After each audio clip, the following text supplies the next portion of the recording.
Conference cross-country meets in the Hawkeye 10 and Twin Lakes Conference last night. Also some area volleyball. Let's start off with girls cross-country, where South Central Calhoun had 4 runners up at the Twin Lakes Conference meet at Sioux Central. There was no team score for them. Iris Melody would finish 9th, and Jossa Hoppert was 16th. You do need 5 runners to have a team score. Kemper ran down at the Hawkeye 10 Conference meet at Shenandoah. The girls would finish 8th with 172 points. It was Shelby Graving in 42nd place. Anna Seidel did lead them in 24th place. On the boys' side of things, Kemper was 3rd at the Hawkeye 10 Conference meet with 122 points. Oliver Vanami would finish 32nd. Leading the way was Dayton Weeder, and he would finish in 8th. Now, Asac County won the Twin Lakes Conference meet with 50 points. South Central Calhoun was 7th with 167 points.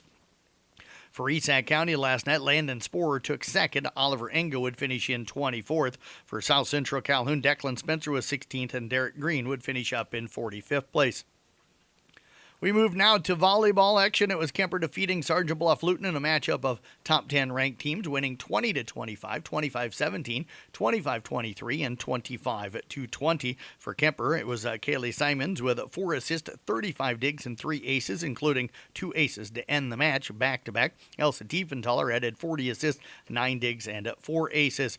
Carroll topped Boone 3-0, 25-23, 25-19, and 25-18. For the Tigers last night, Analia Ayala ended up with 14 kills to go with 16 digs. Amanda Wardell added 16 kills, 10 digs, and 4 aces.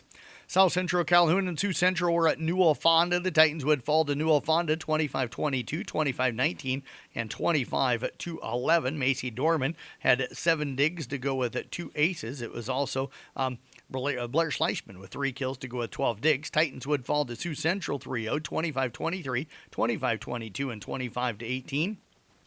Morgan McChesney had 17 digs, 2 aces. Sydney Stewart added 18 assists and 9 digs. Esac falls to Alta Aurelia 25-17, 25-8, and 25-20. It was Tori Hauser with 8 digs last night. Also, Sarah Bontrager finished up with 3 kills and 13 digs. There are still a lot of scenarios that could play out for Esac County on Friday night as they head to Emmetsburg for their Week 8 matchup. The Raiders need a win to lock themselves into the playoffs, but can still make it in with a loss, depending on how the South Central Calhoun versus Pocahontas area game plays out. Raiders head coach Eric McCullough says they have talked to their kids about focusing on their own game. Start looking at, if that happens to fall that way and our records end up the same, you got a 3-way tie, then it kind of comes down to that 17-point rule. And, you have to go through and kind of figure all that stuff. But we just told the kids we're just worried about our game.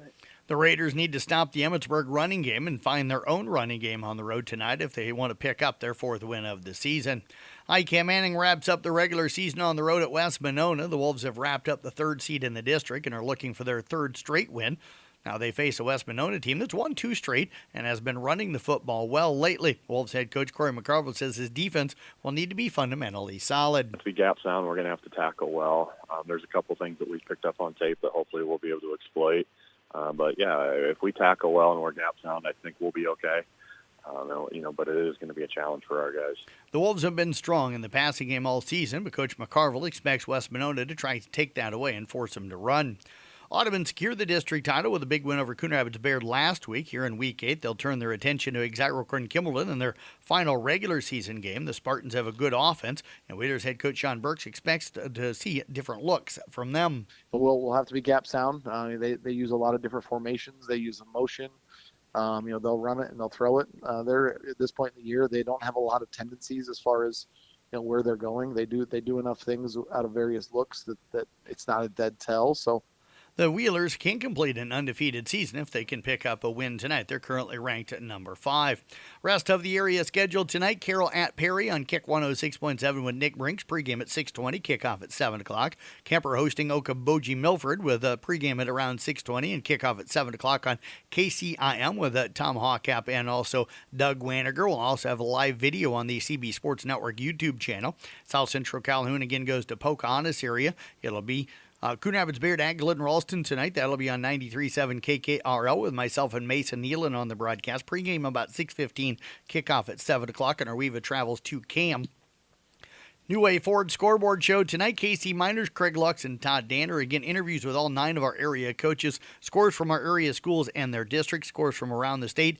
And the playoff breakdown tonight because all of our schools besides Carroll playing their final game of the regular season. So the New Way Ford Scoreboard Show tonight again from 10 to midnight on KCIM and Kick. And that's sports here on the CB Sports Network. I'm Jeff Blankman reporting.